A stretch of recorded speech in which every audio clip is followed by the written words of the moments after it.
લક્ષ્ય ન્યૂઝ, એક નજર, એક લક્ષ્ય।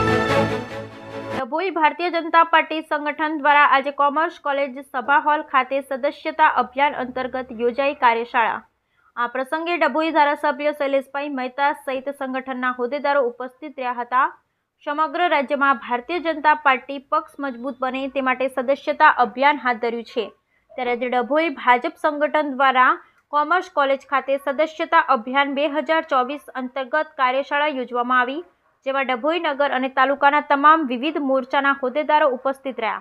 ધારાસભ્ય શૈલેષભાઈ મહેતા દ્વારા આ પ્રસંગે સંબોધન કરી પક્ષની કામગીરી અંગે કાર્યકરોને માહિતગાર કર્યા અને કાર્યશાળાના સદસ્યતા અભિયાન અંગે ઓનલાઈન અને પેપર સભ્ય કેવી રીતે બનવા તે માટે વડોદરા જિલ્લા મહામંત્રી ડોક્ટર બીજે બ્રહ્મભટ્ટ દ્વારા માર્ગદર્શન અપાયું।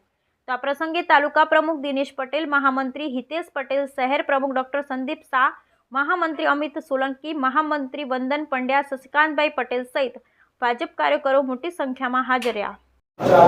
ભારતીય જનતા પાર્ટી દ્વારા સદસ્યતા અભિયાનની શરૂઆત કરવામાં આવી રહી છે, તેના સંદર્ભમાં કેવી રીતે સદસ્ય બનવાનું, એ ઓનલાઈન હોય કે ફોર્મ ભરીને, એ સમજ આપવા માટે આજે ડભોઈ ખાતે ડભોઈ તાલુકા અને ડભોઈ નગરના તમામ ચૂંટાયેલા પ્રતિનિધિઓ, સંગઠનના પ્રતિનિધિઓ અને આગેવાનો, આ તમામની એક બેઠક કાર્યશાળાના રૂપે અહીંયા આગળ રાખવામાં આવી હતી, જેમાં જિલ્લાના મહામંત્રી ડૉક્ટર બ્રહ્મભટ્ટ સાહેબે વિગતવાર સદસ્યતા અભિયાનની સમજ આપી છે।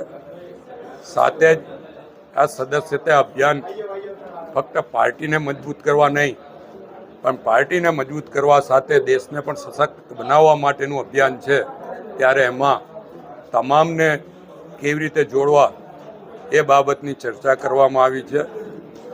એક બૂથ દીઠ ઓછામાં ઓછા 300 પ્રાથમિક સભ્યો અને 3 સક્રિય સભ્યો બને, કારણ કે 100 પ્રાથમિક સભ્ય એક સક્રિય સભ્ય બને છે, એટલે દરેક બૂથથી 300 સક્રિય સભ્યો બનાવવાનો ટાર્ગેટ અહીંયા આગળ આગેવાનોને અને કાર્યકરોને આપવામાં આવ્યો છે।